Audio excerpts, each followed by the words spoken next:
श्री रामचंद्र कृपालु भज मन हरण भव भय दारुणम्। मुंबई जाना कितना इम्पोर्टेंट है अगर आपको अपने म्यूजिक में करियर बनाना है। बट टाइम है तो आप कहीं भी रहोगे, आपके पास वो अपॉर्चुनिटी मिलती है। सो राइट टाइम से यू मीन टू से luck. I believe in destiny कि यूट्यूब पे इतने सारे फॉलोअर्स कैसे बनाए? कंसिस्टेंसी और क्वालिटी। तो आप हमें कुछ सुनाएं। तेरी हूँ मैं, तू जो नहीं तो ये लगता है। तो पहले कंपोजिशन आती है कि पहले लिरिक्स आता है? But since I am not a composer, I am not a writer. Bollywood में आपका एंट्री कब से हुआ? उसमें मैंने हिमेश रेशमिया जी के लिए गाना गाया था, आलम ना पूछो। Who is your favorite co-singer?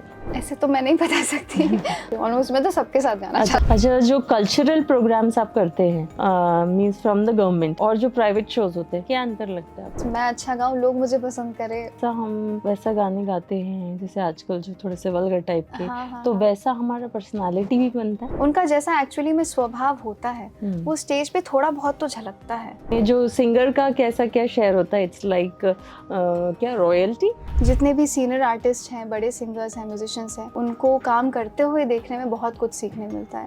हालांकि कोई बैकग्राउंड नहीं है म्यूजिकल मेरा। Hey guys, welcome to the Madhu Chaudhary podcast. देश का उभरता हुआ सितारा और हमारी भोपाल की बेटी, जिन्होंने अपना करियर यूट्यूब से स्टार्ट किया और आज भजन, गज़ल और बॉलीवुड इंडस्ट्री में अपनी प्लेबैक सिंगिंग कर रही हैं। तो आइए मिलते हैं आकृति मेहरा से।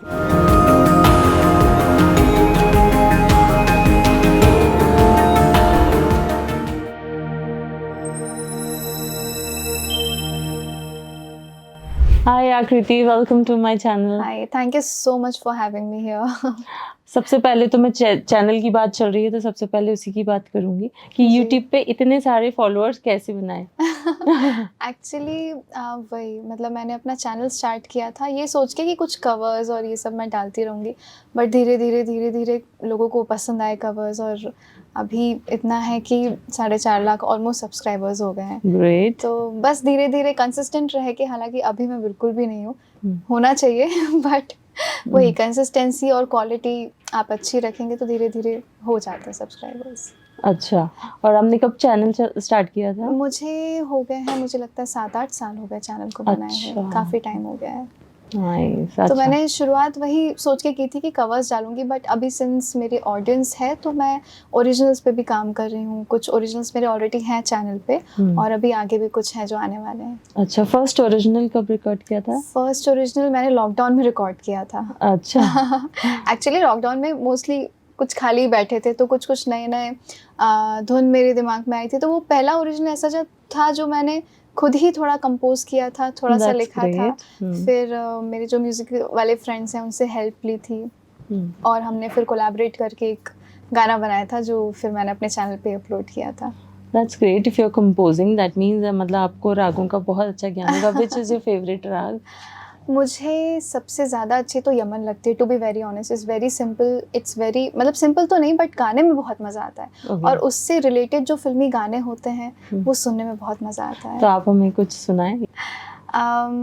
बिल्कुल, तो मैं आपको एक ओरिजिनल सुनाती हूँ जो सबसे पहले मैंने कंपोज किया था, उसी की 2 लाइनें आपको सुनाती हूँ।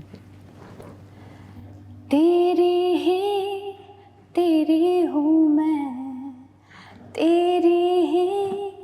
तेरी हूँ मैं, तू जो नहीं तो ये लगता है, तू जो नहीं तो ये लगता है, जैसे खोई खोई रहूं, बिन तेरे क्या करूं, तुझको याद करूं, तेरी बातें करूं, तेरी हूँ मैं। Wow, beautiful यार। ऐसा कुछ बस कोशिश थी, मतलब you composed it great। तो पहले कंपोजिशन आती है कि पहले लिरिक्स आता है? नहीं, एक्चुअली इसके साथ ऐसा हुआ था कि कुछ ट्यून ऐसे दिमाग में चल रही थी, फिर मैंने कुछ वर्ड्स ऐसे फिगर आउट करके उसमें लिखने की कोशिश की, but since I am not a composer, I am not a writer, तो मैंने प्रोफेशनल जो मेरे फ्रेंड्स हैं उनसे हेल्प ली, फिर उन्होंने पूरी हेल्प की पूरे गाने को बनाने के लिए। ओके, तो कंपोजिंग करने के लिए मतलब राग का ज्ञान होना ज़रूरी है कि नहीं है? मतलब नॉट नेसेसरीली, क्योंकि बहुत सारे कंपोजर्स ऐसे भी हैं जो बहुत ज़्यादा म्यूज़िकली क्लासिकली ट्रेंड नहीं होते हैं, बट वो बहुत ही इनोवेटिव होते हैं, बहुत ही क्रिएटिवली म्यूज़िक क्रिएट करते हैं। तो ज़रूरी नहीं है कि रागों का बहुत ही डेप्थ में आपको ज्ञान हो। बेसिक जो राग होती हैं आपकी, अगर उतना भी आता है तो मुझे लगता है बहुत है। अच्छा, बट क्रिएटिविटी अंदर से वो आनी चाहिए, that is the most important thing. Right. Bollywood में आपका एंट्री कब से हुआ? बॉलीवुड में मेरा पहला गाना रिकॉर्ड तो मैंने लॉकडाउन के पहले किए थे, बट रिलीज़ वो लॉकडाउन के बाद हुए थे। जैसे एक बैड बॉय मूवी आई थी जो राजकुमार संतोषी जी की थी, उसमें मैंने हिमेश रेशमिया जी के लिए गाना गाया था। ओके। तो वो मैंने लॉकडाउन के पहले रिकॉर्ड किया था और मैं बहुत एक्सपेक्ट कर रही थी कब होगा रिलीज़, कब होगा, बट वो मूवी ही आई थिंक 2022 में रिलीज़ हुई है। हाँ, तो उसमें एक गाना था मेरा, और वो भी सुनाइए आप हमको। बिल्कुल बिल्कुल, उसमें भी एक्चुअली वो डुएट सॉन्ग है मेरा, एक छोटा सा फीमेल पोर्शन है, तो वो आपको सुनाती हूँ मैं। आलम न पूछो दीवानेपन का, मौसम न पूछो दीवानेपन का, तुम्हें कितना चाहता है, चाहता है मेरा मन, चाहता है मेरा मन। Wow, your voice is so sweet. Thank you so much. तो ये था जो मूवी में आया था। इसके अलावा एक और गाना था जो मूवी में नहीं था, but that was a single for some channel. तो वो जावेद अली जी के साथ डुएट था मेरा, तो वो भी एक बहुत मतलब मेरे लिए बड़ी बात है कि मुझे मौका मिला उनके साथ गाने का। हु इज योर फेवरेट को सिंगर? ऐसे तो मैं नहीं बता सकती, बट मुझे एक्चुअली सिंस मैंने जावेद अली जी को सामने ही रिकॉर्ड करते हुए देखा है, तो मैं ये ज़रूर कहना चाहूँगी कि जितने भी सीनियर आर्टिस्ट हैं, बड़े सिंगर्स हैं, म्यूजिशियंस हैं, उनके साथ काम करने में, उनको काम करते हुए देखने में बहुत कुछ सीखने मिलता है। तो जावेद जी के साथ भी जो मेरा एक्सपीरियंस था वो मैं हमेशा मतलब उसको ट्रेजर करती हूँ कि मुझे बहुत कुछ सीखने मिला उनको जस्ट एक रिकॉर्डिंग में रिकॉर्ड करते हुए देख के। तो ये मुझे लगता है कि किसी भी बिगनर के लिए या किसी भी नए सिंगर के लिए एक बहुत अच्छी अपॉर्चुनिटी होती है कि वो सुन के भी चीज़ों को ग्रास्प करे, सीखे। So how it started, like, you know, कैसे सोचा, कब सोचा, and how it started? Music career? Yes. Because you're from the engineering, ना, मतलब father engineering services. तो and you are also studying engineering, B.Tech, M.Tech and now PhD too. तो फिर engineering का दिमाग इधर म्यूजिक में कैसे लग रहा है? एक्चुअली हुआ तो ऐसे कि इंजीनियरिंग से मैं शुरुआत करती हूँ। उसका तो ऐसा था कि since my parents both, my mother also, she is also civil engineer, तो वो चीज़ अंदर थी कि पापा जैसा बनना है, वैसा देख के मैंने सिविल इंजीनियरिंग किया। और म्यूज़िक का तो ऐसा था, टू बी वेरी ऑनेस्ट, मुझे इनिशियली उतना इंटरेस्ट नहीं था। पापा को बहुत था कि मैं गाऊँ, क्योंकि हम लोग क्या करते थे, जैसे कभी लॉन्ग ड्राइव पे जाते हैं, कभी चिल करते हैं, तो सीडी प्ले होती थी गाड़ी में, गाने बजते थे, तो मेरी आदत थी मैं गुनगुनाती थी गानों के साथ साथ जब भी हम कहीं घूमने जाते थे। तो पापा मम्मी को सुन के लगा कि इसकी आवाज़ स्वीट है, अच्छी है। हालांकि कोई बैकग्राउंड नहीं है म्यूज़िकल, मेरा कोई फैमिली बैकग्राउंड नहीं है, बट उनको सिर्फ सुन के ऐसा लगा कि हाँ, इसको शायद एक प्रॉपर ट्रेनिंग देंगे तो ये अच्छा कर सकती है। तो फिर हमारे स्कूल में जो म्यूज़िक टीचर थे, रिजवान सर थे, जब मैं स्कूल में थी, आई थिंक 7th स्टैंडर्ड में होंगी मैं, 6th या 7th स्टैंडर्ड में, तो उनसे मम्मी ने बात की कि हम चाहते हैं कि सीखे म्यूज़िक। तो उन्होंने बोला ठीक है, मैं इसको अलग से क्लासेस इसके घर पे लेने आऊँगा। तो वो आए और शुरुआत में तो ऐसा होता था कि मुझे बिल्कुल भी इच्छा नहीं होती थी गाने की, बिल्कुल भी, मतलब ऐसे शौक़ नहीं था कि मैं गाऊँ, सीखूँ, मतलब वो पेशेंस नहीं था मुझ में। और उस टाइम पे मैं क्लासिकल डांस सीखती थी, मतलब मैंने थोड़ा बेसिक क्लासिकल डांस भी, कथक सीखा हुआ है, तो उसमें मुझे ज़्यादा इंटरेस्ट था। अब और मैं शुरू से मतलब टीचर्स को बहुत रिस्पेक्ट करती हूँ और बहुत सिंसियर टाइप की स्टूडेंट रही हूँ बचपन से स्कूल में। तो सर जब आते थे सिखाने तो मैं, सिंस मुझे मन नहीं होता था तो मैं बहुत मस्ती करती रहती थी। वो सिखा रहे सामने, मैं इधर मुड़ जाती थी, कभी कुछ सोच रही हूँ, गा नहीं रही हूँ, वो सिखा रहे हैं। तो उनको फिर उनने 1-2 महीना देखा, फिर उनने मुझसे बोला कि आकृति मुझे नहीं लगता कि तुमको इंटरेस्ट है, तुम शायद नहीं सीखना चाहती, इसलिए मैं नहीं आऊँगा अब सिखाने। अच्छा। तो वो चीज़ मुझे बहुत मतलब अंदर ऐसे लग गई कि नहीं You were in यार, 7th. कि मुझे लगा कि नहीं यार, देखो मम्मी पापा भी चाहते कि मैं गाऊँ, सीखूँ, और जो सर है वो भी मुझसे दुखी हो रहे हैं, जो मुझे अच्छा नहीं लगा। तब मैंने बहुत फिर सिंसियरली इस चीज़ को लिया और धीरे-धीरे गाना शुरू किया और अब बस चल रहा है, जर्नी चालू है। अच्छा, फिर दूसरे टीचर मिले? हाँ, एक्चुअली फिर पापा का ट्रांसफ़र भी हो गया था जबलपुर से भोपाल। तो भोपाल में फिर मैंने मतलब यहाँ पे क्लासिकल और सुगम संगीत दोनों की अलग-अलग ट्रेनिंग लेना स्टार्ट किया। अच्छा, तो now you are in contact with him or not? Rizwan sir, हाँ बिल्कुल, मतलब मतलब हाँ, पर जबलपुर जब भी जाती हूँ I try to meet him, I try to talk to him. अच्छा। तो वो भी देख के काफ़ी अभी खुश होते हैं कि चलो मेरी थोड़ी-सी मेहनत तो फल रही कि हाँ, सीख रही है, कंटिन्यू कर रही है। ओके। तो ऐसा रहा मेरे साथ। एंड कौन से कंपोज़र के साथ आपको काम करना है? मेरा ड्रीम है कि मैं ARR जी के साथ काम करूँ। It's my dream. बाकी तो obviously Pritam ji, I think जो सभी। भी कोई गाना गाता है या उसका शौक रखता है या ज़रा भी, हाँ, तो आई थिंक वो ए.आर. सभी रहमान का, का फैन हाँ, ज़रूर होता है बिल्कुल। ना? मुझे और नहीं लगता सबको कि लगता कोई है भी कि ऐसा वो, होगा जो उनके गाने ना पसंद करता हो। अरे ऐसा तो मुझे नहीं लगता कि कोई भी होगा। बाकी तो बहुत सारे लोग हैं जिनके साथ मैं गाना चाहती हूँ, ऑलमोस्ट मैं तो सबके साथ गाना अच्छा, चाहती हूँ। जैसे किसके साथ? सिंगर में? हाँ। सिंगर में मेरा ड्रीम है कि मैं अरिजीत सिंह जी के साथ गाऊँ। अच्छा। अभी क्योंकि बड़े-बड़े सपने रखेंगे तब तो जाके मैनिफेस्ट होंगे। बिल्कुल एंड हमारे तो बेस्ट विशेस हैं कि ये जी, सब मैनिफेस्टेशंस आपकी ट्रू हो जाए, थैंक यू है सो ना? मच। अच्छा, जो कल्चरल प्रोग्राम्स आप करते हैं, जी। है ना, मीन्स फ्रॉम द गवर्नमेंट, और जो प्राइवेट शोज होते हैं, क्या अंतर लगता है आपको? अंतर तो ऐसा कुछ खास नहीं, क्योंकि ऑडियंस होती है। मुझे तो बस मैं अच्छा गाऊँ, लोग मुझे पसंद करें, वो मैं मतलब मेरा वही मेन फोकस रहता है। बट हाँ, ये रहता है कि गवर्नमेंट प्रोग्राम जो होते हैं उसमें जो महोत्सव होते हैं उसमें अलग मज़ा आता है गाने में। और प्राइवेट इवेंट्स जो हॉल शोज़ होते हैं, जो नाइट्स होती है, अब मेरे लिए डिफ़रेंस ये है कि जो प्राइवेट शोज़ होते हैं, फॉर एग्ज़ाम्पल हॉल शोज़ होते हैं, उसमें जो गाने होते हैं, लता जी के गाने हैं, वो सब मिले होते हैं, प्रैक्टिस्ड होते हैं, वैसे ही कट टू कट होते हैं, वो थोड़ा डिफरेंट हो जाता है। बट गवर्नमेंट इवेंट्स जो मैं करती हूँ उसमें मेरा खुद का एक शो होता है। फॉर एग्ज़ाम्पल 90 मिनट्स का स्लॉट मैंने लिया, तो उसमें मैं ही गा रही हूँ, मेरे मेडलेज़ होंगे, मेरे मैशअप्स होंगे, मतलब आकृति मेहरा ग्रुप वाला वो एक रहता है।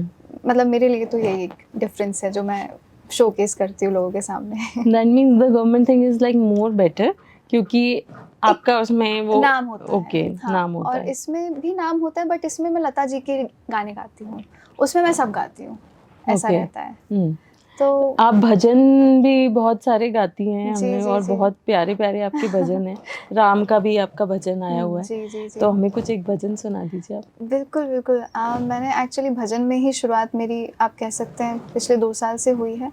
और पहले मैं इतने भजन नहीं गाती थी, मतलब कह सकते हैं कि सबसे पहला मम्मी की इच्छा थी कि मेरी जो रिकॉर्डिंग हो या पहला मेरा कुछ भी चीज़ रिकॉर्ड हो वो भजन के थ्रू हो। ओके। तो फिर सबसे पहले एक देवी जी का एल्बम था, वो निकला था मेरा, पर मैं उतनी ज़्यादा फोकस नहीं थी उस टाइम भजनों को लेके। पिछले 2 साल से पता नहीं ऐसा संयोग हो रहा है या ऐसा क्या हो रहा है कि मुझे भजन बहुत मिल रहे हैं गाने के लिए, मेरे भजन के बहुत शोज़ हो रहे हैं। इनफैक्ट मोदी जी के सामने भी अभी 2 साल पहले मैंने दीपोत्सव में गाया था, तब से मुझे ज़्यादा एक्सपोजर मिल रहा है, कह सकते हैं, भजन के फील्ड में। तो आप राम जी के, देवी जी के, बहुत अभी आरतियाँ कुछ मेरी रिलीज़ हुई है और होने भी वाली हैं।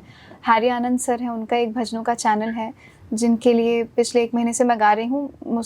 कुछ मंत्र हैं, आरतियाँ हैं, वो सब मतलब अभी चल रही हैं। तो वही मैं चीज़ नोटिस कर रही हूँ कि पहले और अभी में डिफरेंस ये है कि भजन में अभी बहुत ज़्यादा हो गया है।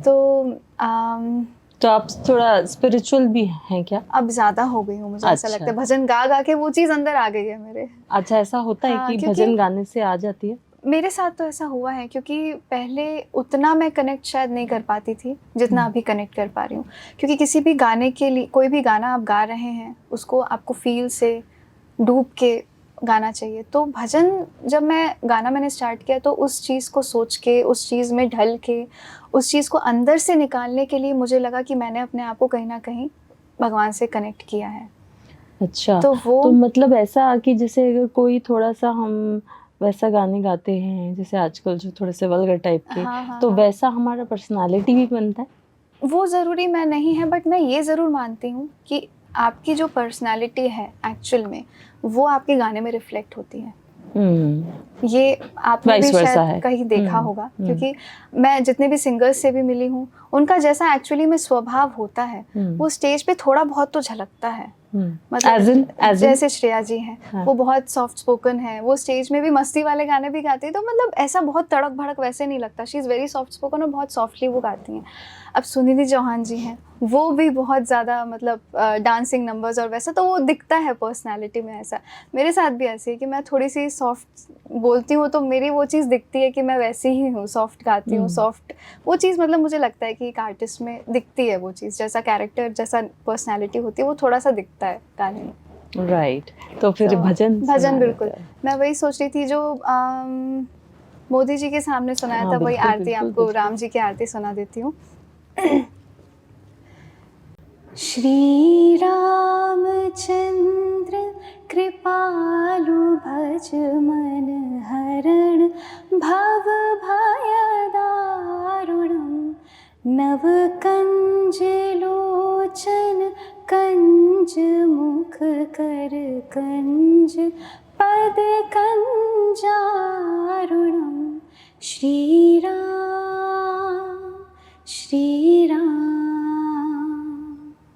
Wow, Thank you. Beautiful, beautiful. और मुझे भजन गाने में मज़ा भी ज़्यादा आता है, मैंने देखा। अच्छा। हाँ, मुझे मतलब एक सुकून मिलता है। हुँ। तो मैंने इसीलिए भजन का भी एक सेपरेट चैनल अभी कुछ टाइम पहले बनाया है। तो वो सिर्फ़ डेडिकेटेडली मैं उसमें भजन ही डालती हूँ। अच्छा। और ओरिजिनल्स ही डाल रही हूँ। अभी तक मैंने उसमें सारे आपने ओरिजिनल्स खुद ही के लिरिक्स और कंपोजिंग किया है? खुद के तो नहीं है, बट हाँ, मेरी जो टीम ओके। है वो सब हम मिलके बनाते हैं, मैं गाती हूँ। अच्छा, तो ऐसे। कौन-कौन है आपकी टीम में? मतलब कितने लोग अ, क्या-क्या करते हैं? वैसे लिरिसिस्ट हैं कुछ, हम्म। म्यूज़िक प्रोड्यूसर्स हैं कुछ, कंपोज़र्स हैं, और we are open to new composers also. कई बार क्या होता है कि नए लोग भी अप्रोच करते हैं कि आप हमारे गाने आप गाइए, तो मम्मी का नंबर सिंस डला हुआ है, तो वो मम्मी को बहुत सारे लिरिक्स और म्यूज़िक कॉम्पोजिशंस भेजते हैं। तो जो भी मुझे अच्छी लगती है, तो फिर मैं उसको गा के अपने चैनल से अपलोड करती हूँ। अच्छा, और आपने कुछ कोलैबोरेशंस भी किए क्या कंपनीज के साथ? मेरे टी सीरीज़ से ज़रूर 2 एल्बम निकले हुए हैं। ओके। एक साईं जी का एल्बम है और एक देवी जी का एल्बम है। अच्छा, तो वो भी टी मतलब सीरीज़ भक्ति लाइक सागर इट में। वाज थ्रू टी सीरीज और नहीं, आपने नहीं, उस पे मैंने वो किसी के पोस्ट लिए किया? गाया था, तो ओके। वो उन्होंने टी सीरीज़ से रिलीज़ किया था। और अच्छा। वो उसमें से एक भजन तो इतना पॉपुलर हुआ था कि एक सीरियल आता था, आई डोंट नो अभी आता है कि नहीं, ये रिश्ता क्या कहलाता है, हाँ, स्टार हाँ, प्लस में। हाँ। तो वो सरस्वती जी का भजन उन्होंने ये रिश्ता क्या कहलाता में वो प्ले हुआ था। अच्छा। टी सीरीज़ से लेके मतलब उन्होंने, तो वो मुझे भी नहीं पता था कि वो उसमें दिख रहा है। मुझे किसी ने बताया कि ये तो तुम्हारा भजन है जो इसमें आया था। फिर मैंने हॉटस्टार पे जाके देखा, वो एपिसोड निकाला और देखा कि सच में वो जो फीमेल लीड है वो मेरा भजन गा रही है। तब जाके मुझे पता पड़ा कि ऐसा है। Okay, so what is the process कि आप टी सीरीज या सारेगामा में अपना सॉन्ग डालते हैं? मैंने तो वो जो प्रोड्यूसर है उनके लिए गाया था। ओके। तो उनका जो भी था उन्होंने उस टी सीरीज़ से रिलीज़ किया था। अच्छा। बाकी हाँ, एक प्रोसीजर ये भी है कि जो लेबल्स हैं वो आपके साथ कॉन्ट्रैक्ट करते हैं, फिर आपको गवाते हैं, फिर उनके थ्रू रिलीज़ होता है। और दूसरा ये भी है कि आप अपना जो पूरा प्रोजेक्ट है वो उनको बना के दे दीजिए, तो वो रिलीज़ कर देते हैं। और फिर ये भी है कि आपके जो म्यूज़िक कंपोजर्स हैं, जो प्रोड्यूसर्स हैं, उनके लिए गाइए, फिर वो उनके थ्रू रिलीज़ होता है। तो या there are quite a number of ways जिनसे लेबल से रिलीज़ हो जाती चीज़ें। ओके, और उसमें जो सिंगर का कैसा क्या शेयर होता है? इट्स लाइक क्या रॉयल्टी या फिर नहीं कि वो one time payment? Agreement, one time payment. अच्छा। या खुद का प्रोजेक्ट है तो नहीं, मुझे लगता है लेबल्स का तो रॉयल्टी नहीं होता, मतलब सिंगर्स अच्छा। में तो वन टाइम ही होता है। अच्छा, ऐसा नहीं है कि सॉन्ग जितना चलेगा और जितना सॉन्ग कमाएगा उसमें वो रॉयल्टी म्यूजिक मिलेगा? डायरेक्टर्स के लिए, प्रोड्यूसर्स के लिए हो ओके। सकता है, बट अगर वो पूरा गाना कॉपीराइट के साथ ले रहे हैं आपका, तो फिर उसमें रॉयल्टी का सीन नहीं होता। ऑलराइट। या अच्छा, रियाज कितना देर करती हैं आप? रियाज तो मैं कोशिश करती हूँ कि कम से कम 1.5 से 2 घंटा तो करूँ। और मेरी आदत है कि मैं सुबह उठ के मुझे सबसे पहले रियाज़ करना होता है। अच्छा। मैं मतलब मेरा खाना नहीं जाता अंदर। उठती हूँ, वर्कआउट करती हूँ या मॉर्निंग वॉक जैसा भी रहता है वो करती हूँ और फिर रियाज़ करके ही आगे का काम करती हूँ। अच्छा जी। मतलब 1.5 से 2 घंटा डेली हो जाता है? हो जाता है। हाँ, कभी ट्रैवल कर रही हूँ, हम्म। कभी शो है तो लेट उठी हूँ, थोड़ा कम ज़्यादा हो सकता है। बट हाँ, कभी जैसे मुझे रिकॉर्डिंग करनी है तो फिर मैं थोड़ा कम कर लेती हूँ ताकि वॉइस बहुत ज़्यादा मतलब स्ट्रेन ना पड़े वॉइस पे, कि फ्रेश रहे दिन में आवाज़। उस दिन कम रियाज़ करती हूँ, but on an average on a regular day मैं 1.5 से 2 घंटा तो ट्राई करती हूँ कि हो जाए। एटलीस्ट अच्छा। वॉइस कल्चर तो हो ही जाए कि गला चलता रहे। गरम रहे गला। हाँ। तो क्या करते हैं आप उसमें रियाज में? मैं बेसिकली शुरुआत तो वही अपन जो सा लगाते हैं, ओम लगाते हैं, फिर कुछ अलंकार करते हैं, स्लो से फास्ट में करते हैं और वॉइस कल्चर करती हूँ और फिर धीरे धीरे आखिरी में राग की थोड़ी बहुत प्रैक्टिस करती हूँ। अच्छा। जो भी सीख रही होती हूँ राग, वो जो चल रही अच्छा। होती है उसकी थोड़ी बहुत प्रैक्टिस करती हूँ। बट मेरा मेन फोकस होता है कि गला चले, ये मेरा मेन फोकस तो होता ऐसे है। गाना गाना इज ऑल्सो काइंड ऑफ रियाज? हाँ, मतलब कहते हैं लोग, मैंने किसी म्यूजिशियन से ही सुना था कि आप अगर पेपर पे कुछ लिख रहे हैं तो वो भी आप प्रैक्टिस ही कर रहे हैं एक तरीके से, तो गला भी कैसे भी चलाएं वो भी प्रैक्टिस ही होता है। तो आप अगर फिल्मी गाने भी गा रहे हैं तो बट वो है कि आप किस डायरेक्शन में आपकी प्रैक्टिस हो रही है।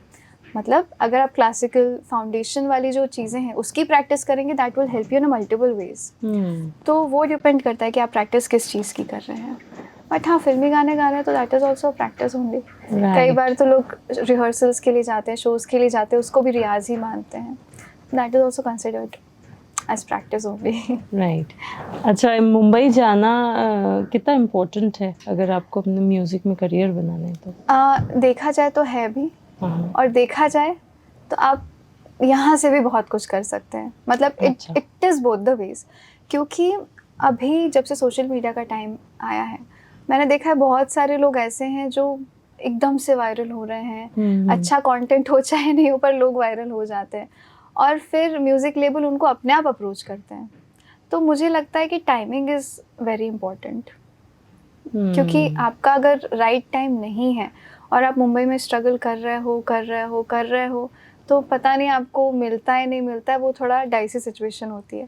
बट टाइम है तो आप कहीं भी रहोगे, आपके पास वो अपॉर्चुनिटी मिलती है। तो मुझे लगता है timing is very important. So right time से यू मीन टू से लक? यस, अच्छा। I believe in destiny. अच्छा। और म्यूज़िक में तो मुझे लगता है सभी मानते हैं कि लक फैक्टर तो होता है। क्योंकि मैंने सुना भी है कि आज की डेट में मुंबई में ऐसा होता है कि एक गाने को बहुत सारे सिंगर्स गाते हैं, बट किसका वर्जन रिलीज होता है यू नेवर नो। अच्छा, ऐसा भी होता है? होता है। और स्क्रैच बोल बोल के आगे बढ़ा देते हाँ, हैं? मैंने बहुत सारे स्क्रैच गाए हैं, बहुत लोगों के लिए स्क्रैच गाए हैं। अच्छा। बिल्कुल। तो इट्स ऑल लक। तो स्क्रैच गाना पेड रहता है कि नहीं? रहता है। अच्छा। कई बार रिलेशंस भी होते हैं। आप म्यूज़िक डायरेक्टर से, अब जैसे मैं एक सर हैं उनको जानती हूँ, उनके साथ 10 साल से काम कर रही हूँ। He is like family. Mummy papa को भी वो जानते हैं, हम लोग काफ़ी फैमिली फ्रेंड जैसे हैं। तो उनसे फिर कई बार मैं नहीं लेती, तो वो डिपेंड करता है। बट हाँ, पेड होते हैं स्क्रैचेस भी, कई बार पेड होते हैं और कई बार आपको कोई बड़ा लेबल है, बड़ा प्रोडक्शन हाउस है, तो फिर अपन सोचते हैं कि यार चलो ठीक है गा देते हैं। ऐसा होता है। तो स्क्रैच फिर गाना चाहिए? मतलब आप एक क्या तरीके से जो गाना भी न्यू कमर्स चाहिए। हैं उनको क्या रेकमेंड बिल्कुल, मुझे तो करोगे? लगता है गाना चाहिए क्योंकि उससे आपकी प्रैक्टिस भी होगी। बट मुझे लगता है कि पेड स्क्रैच गाना चाहिए क्योंकि अच्छा। आप जो गाते हैं उसकी भी वर्थ होनी चाहिए। हाँ, बिकॉज टाइम एंड एनर्जी तो जा ही रहा है। एग्जैक्टली, टाइम एंड एनर्जी भी जा रहा है और आपको एक्सपीरियंस भी मिल रहा है। That is a plus point. क्योंकि आप कहीं ना कहीं माइक के सामने जाके रियाज कर रहे हो, प्रैक्टिस कर रहे हो, तो उससे आपकी ही स्किल इम्प्रूव हो रही है। और ये भी एक बहुत सीनियर म्यूज़िक प्रोड्यूसर हैं, उन्होंने कहा था कि आप जितनी ज़्यादा फील्ड में प्रैक्टिस करोगे उतना आपकी स्किल इम्प्रूव होगी। तो म्यूज़िक में field is mic, it's studio, तो it's very important to record. There was this one guy who always used to do scratch. कौन था वो जो हमेशा स्क्रैच गाते थे और फिर उसके बाद finally? I think Kavita ji का मैंने सुना था, कविता कृष्णमूर्ति जी। उन्होंने लता जी के लिए बहुत सारे स्क्रैच गाए थे। ओके। बट उनका फिर एकदम से गाना फाइनल हो गया और बिजली गिराने, आई थिंक। हाँ हाँ हाँ हाँ। अब वो स्टार हैं तो वो उनकी डेस्टिनी में था वो गाना। मैं ये चीज़ बिलीव करती हूँ कि उनकी डेस्टिनी में था तो वो उनके नाम से रिलीज हुआ। नहीं तो वो गाना तो लता जी को था आई थिंक, मतलब I am not sure but जितना मैंने सुना है। आई थिंक आशा भोसले, आशा जी को गाना था, आई थिंक, हो सकता है। तो वही उनकी किस्मत में था तो उन्हें मिला। But Kavita Krishnamurthy is amazing, fabulous singer, fabulous. Fabulous singer. मतलब मुझे ऐसा लगता, हाँ जी। नहीं मैं मानती हूँ कि डेस्टिनी है बट अब मेहनत में कमी नहीं होना चाहिए। राइट। मेहनत तो आपको क्या लगता है, मेहनत ज्यादा है कि आपका डेस्टिनी ज्यादा अच्छा है? मेहनत तो हमें करना चाहिए, बाकी भगवान पे छोड़ना चाहिए, क्योंकि कई चीज़ें हमारे हाथ में नहीं होती है। मुझे ऐसा लगता है, क्योंकि कई बार ऐसा होता है हम बहुत कोशिश करते हैं नहीं मिलता है। तो हो सकता है हमारी किस्मत में ना हो, बट हमें मेहनत में नहीं कमी छोड़नी चाहिए। ये रिग्रेट नहीं होना चाहिए कि यार थोड़ा और कर लेती, काश मिल जाता। हमें सेल्फ सेटिस्फैक्शन पूरा होना चाहिए कि हाँ मैंने अपना 100% दिया, अब वो मिलना नहीं मिलना भगवान के हाथ में है। राइट। तो अभी आप इंजीनियरिंग भी कर रहे हैं जी। और म्यूजिक में भी जा रहे हैं, तो क्या फाइनली क्या करियर डिसाइड करने वाले हैं अभी तो मैं म्यूजिक ही करना चाहती हूँ, क्योंकि वो मेरे सोल को सेटिस्फाई करता है। ओके। और that is the thing which I enjoy the most. तो मैं म्यूजिक ही करना चाहती हूँ, बाकी पीएचडी कर रही हूँ, चल रही है वो भी। And what after PhD? Maybe I'll become professor or something like this. I mean, I'm not sure. मैं चाहूँगी कि मैं म्यूजिक ही अच्छे से करूँ, but this is for backup which I'm doing. Okay. So all the best for your Thank you so future. much, और thank हम you. चाहते हैं आप सिंगर ही बने I really क्योंकि wish. आपका मन वो है, और जी। आप बहुत प्यारा गाती हैं, बहुत Thank you स्वीट so गाती हैं much. आप। एंड जैसा आपका आवाज़ है वैसे जी। ही आपका स्वभाव भी है। तो I wish you all the luck Thank for you your so bright much. Future, Thank and you. Thank you for coming to my show. It's all my pleasure and thank you so much for having me. और मुझे बहुत अच्छा लगा आपसे बात करके आज। मुझे भी, and you so sweet. Thank you. Okay, thank Okay. You.